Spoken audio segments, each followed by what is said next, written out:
Not everybody is into kink, although sometimes their objections are because of misunderstandings and not incompatibility. Today, we are going to talk about what happens when your partner isn't into kink.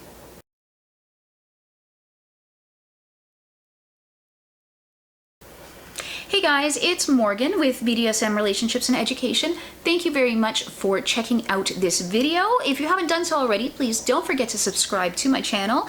And if you enjoyed the video, don't forget to give me a thumbs up. That way I know to make more videos like this.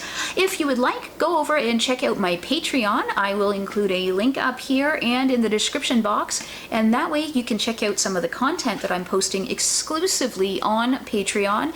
And you can get a chance to get some of your questions answered and all kinds of fun stuff over there. We're just building up that platform right now. So come and join us and get in right at the ground floor. So I want to talk about what happens when your partner isn't into kink and what you can do about that. So a lot of it depends on why your partner isn't into kink. And we're going to address some of those things and some possible solutions. So I think one of the common reasons that people say kink, no, oh, BDSM, no, that's weird stuff, is because they don't understand what BDSM is in the first place. So people have that kind of gut reaction to kink sometimes, and they don't understand that, I mean, it certainly is a spectrum. Yeah, there are people who do enjoy beating or getting beaten bloody. It happens. I enjoy doing that to people sometimes, but only with consent. But there are a lot of people who are much more mellow, and even though those of us who are into some forms of really extreme play do enjoy more mild play, just for lack of a better word. But, you know, it doesn't have to be, you know, blood and tears and screaming the whole time for me. I enjoy some more sensual play sometimes, and most people do. So we need to explain to them that BDSM can be that spectrum where it could be, you know, just a little spanking in the bedroom, or it could be something a little more intense or involved. It could be, you know, rope suspension and shibari. It could be needle play. It could be electricity play. It could be, you know, 24/7 total power exchange, but it doesn't always have to be. So understanding why they're objecting and what they have in their head when you say BDSM is really important. Some people, of course, just aren't into kink. There's all kinds of estimates out there of how much of the population is into BDSM, and some of them say it's 10%, some of them say it could be as high as 40, 50, 60% of people out there. It really depends on what your definition of kink or BDSM is. So if we're talking about people who enjoy, you know, a little slap on the ass and some hair pulling during sex, that's going to include a huge number of people. If we are talking about people that are really, you know, into shibari suspensions and stuff like that, or, you know, some of the more extreme play or whatever, then that is definitely going to be a much smaller population.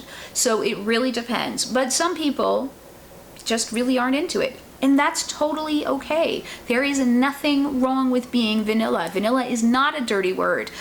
So sorry, sometimes we just kind of have to deal with the fact that people aren't into it. Of course, another possibility is that your partner is into totally different kinks and you have an incompatibility there. Now, to me, that's not so bad because you can totally work with that. So we're going to go through and talk about all of those different things and what you can do to address them. So if your partner is not into kink, like at all, no way, no how, you should respect that.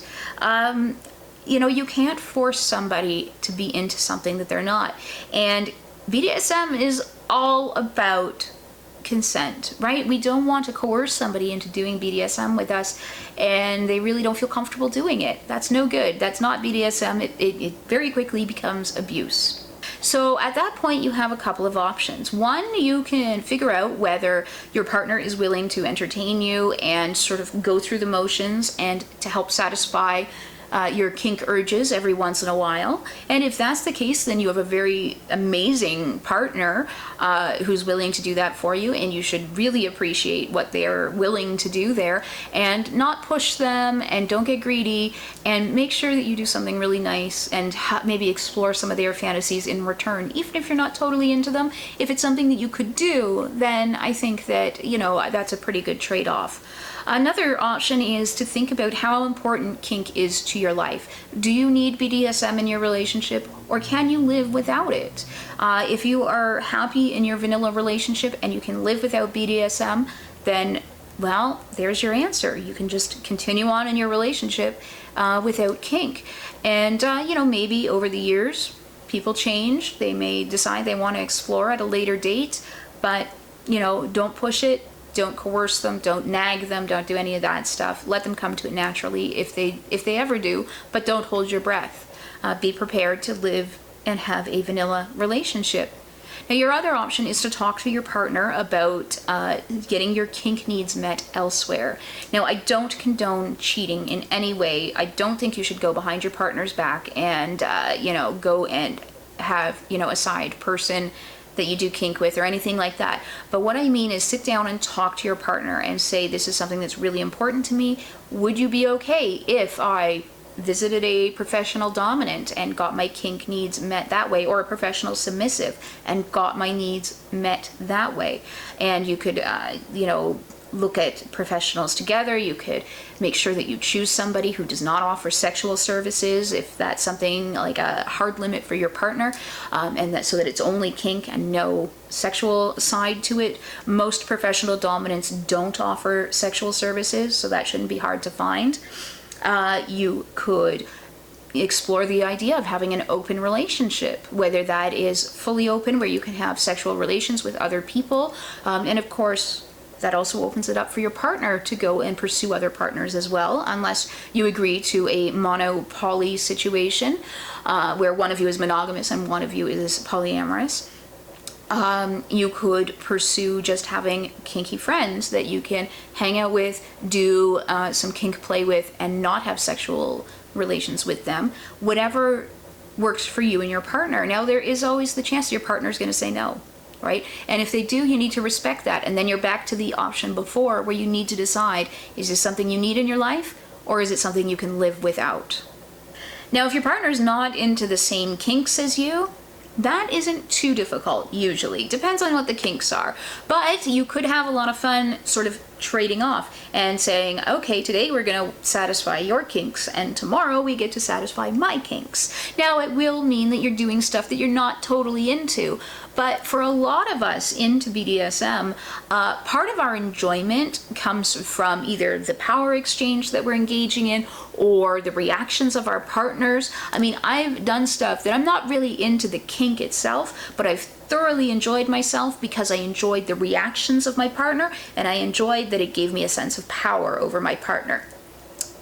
So those are things that really are important to me when I play. So if you can kind of find those things where you can still get enjoyment, but it's not necessarily the thing you're into, and your partner's willing to satisfy your kinks, sometimes you satisfy their kinks, then that's great. It's fantastic. Of course, another option is always that you can pursue those kinks with the permission of your partner with other people. Always needs to be consensual. And that way, you know, everybody gets satisfied and you don't have to do things. I mean, because there's certainly people that have kinks that are just hard limits for their partner. For instance, water sports is one that a lot of people have as a hard limit, but other people are really, really into. So, you know, that's going to be a bit of an incompatibility, but maybe you could explore those with other people.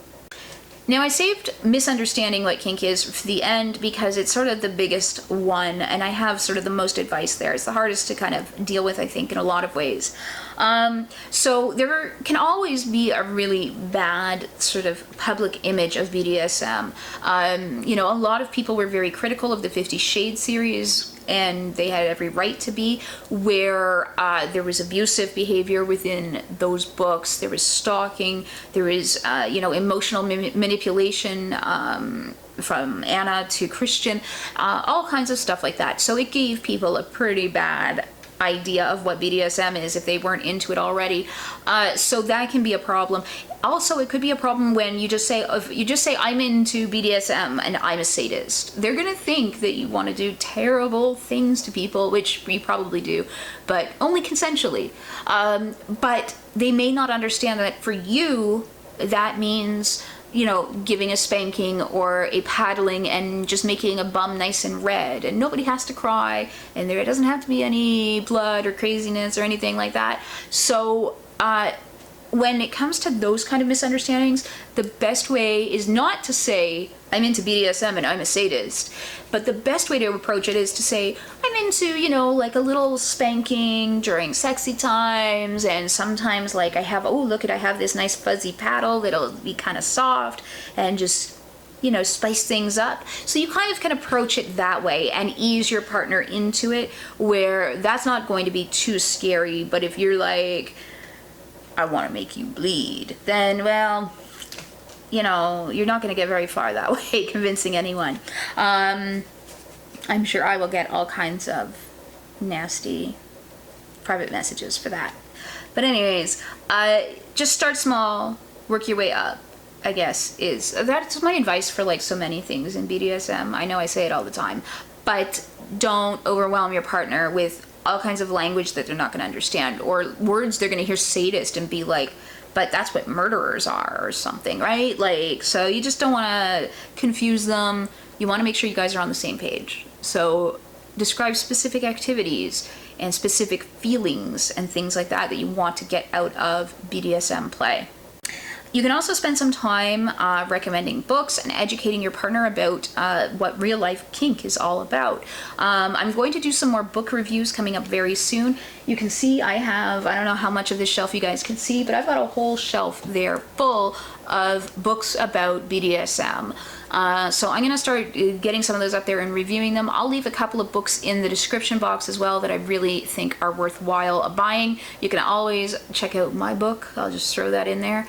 But there's all kinds of really good books out there that will give you a better idea of what realistic BDSM looks like and that your partner can read. In fact, there's one book and it's What to Do When You Love Someone Kinky or something like that. I'll get the correct title and put that in the description box as well, because it's a really good book that talks to the partner of the kinky person and kind of explains stuff there. Now, if they are kind of open to the idea of exploring, then you can take them to like a workshop or a play meetup, like a play party or a munch. And I would really suggest that you take them somewhere that is going to be a little more on the mild side. So perhaps like a wax play workshop or a sensual spanking workshop, and not, you know, piercings and sutures and, you know, shibari suspension and all that kind of stuff that is a little more on the extreme side. You know, and that way they're going to have a chance to meet other people that are probably just coming out and exploring. BDSM 101 classes are perfect for this. It's why I tend to teach a lot of those kind of classes, especially when I do what I call vanilla outreach at shows like Sexapalooza and other trade shows, because it's a chance for me to reach out to those people who are kind of curious but are a little scared, and that way we can talk and we can have a conversation about what BDSM is without it being too overwhelming and too much for them. Alright guys, I hope that sort of helped at least a little bit with what to do if your partner is not into kink. If you have if your partner has other objections to kink, then please definitely leave those in the comments below, and that way I can address them. I know in our little online munch there was a few people talking about how their partner thought that everybody in BDSM was poly and they all played with everybody else and it was a big orgy. I'm going to address that in a separate video because I think that that's something really important to talk about. But yeah, so don't worry, we will talk about that one. But if there's other objections that you've come across, please leave those in the comments below, and that way we can all talk about it. And if you have suggestions for people of how to talk to their partner that's not into it or whatever, leave those in the comment section below too, because this is a place where we can share knowledge, and I want you guys to share what you know as well as me, you know, because I don't know everything. I like to think that I do sometimes, but I really don't. So anyways, thanks very much for checking out this video. Give me a thumbs up if you enjoyed it, and I will see you guys in the next video.